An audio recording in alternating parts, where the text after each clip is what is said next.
In the thriller, The Call, released in 2020, we are introduced to Kim Seo-yeon, a 28-year-old woman who revisits her dilapidated childhood home in a rural area to see her estranged, sick mother, Eun. The rundown state of the house reflects the emotional distance between Seo-yeon and her mother, a gap rooted in past traumas. As Seo-yeon explores the house, she discovers an old cordless phone, a relic of the past that soon becomes a conduit to a time long gone. Seo-yeon receives a series of distressing calls on this phone from a woman named Oh Young-suk, who claims to be tortured by her own mother. As Seo-yeon digs deeper, she realizes that Young-suk is living in the same house, but in the year 1999, 20 years prior. This bizarre connection across time allows the two women to communicate, sharing their lives and forming an unlikely bond. Young-suk's life in 1999 is grim.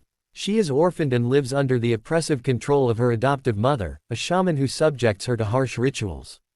In contrast, Seo-yeon's past is marked by tragedy. She lost her father in a house fire in 1999, an event she blames on her mother, further straining their relationship.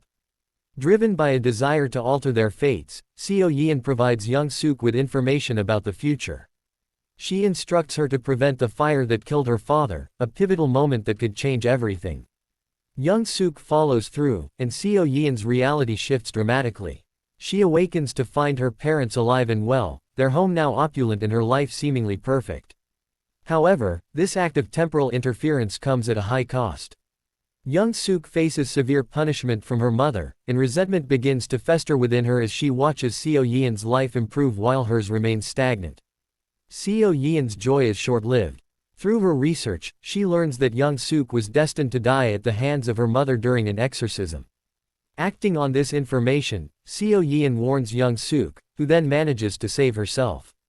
In a twisted turn of events, Young-suk kills her mother, who had predicted multiple deaths would follow if she did not act. Freed from her mother's control, Young-suk spirals into darkness, becoming a serial killer.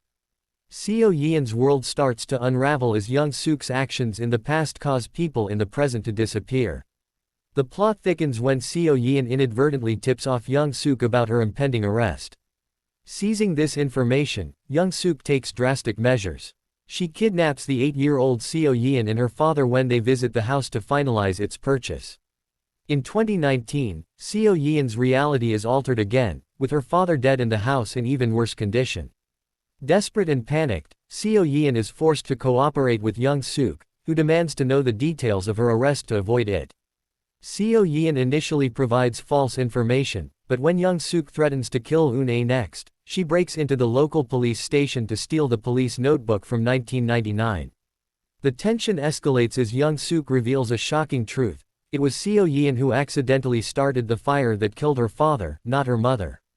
This revelation shatters Seo-yeon, who realizes she has been harboring misplaced anger all these years. With no other option, Seo-yeon gives Young-suk the correct information about her arrest.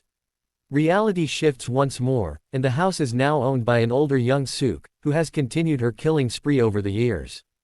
Seo-yeon discovers a note in the notebook indicating that Eun visited the house with a police officer.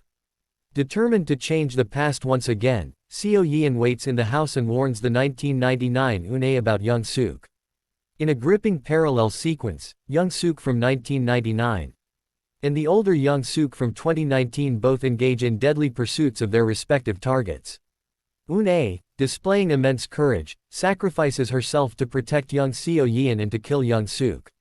This act of bravery ripples through time, leading to a final alteration of the present. The house becomes derelict, and the older Young-suk disappears from 2019. Seo-yeon is reunited with Eun, who is alive and bearing scars from her encounter but very much a loving presence in Seo-yeon's life. The film's resolution is momentarily comforting, but a mid-credit scene leaves audiences with a chilling twist. The older Young-suk, having survived through another temporal loophole, calls her younger self to warn her about Eun and the police officer. This allows Young-suk to alter her history once more, resulting in the erasure of Eun from Seo-yeon's present. The film's final, haunting scene reveals Seo-yeon tied to a chair in the torture room, screaming for help, once again a captive of Young-suk.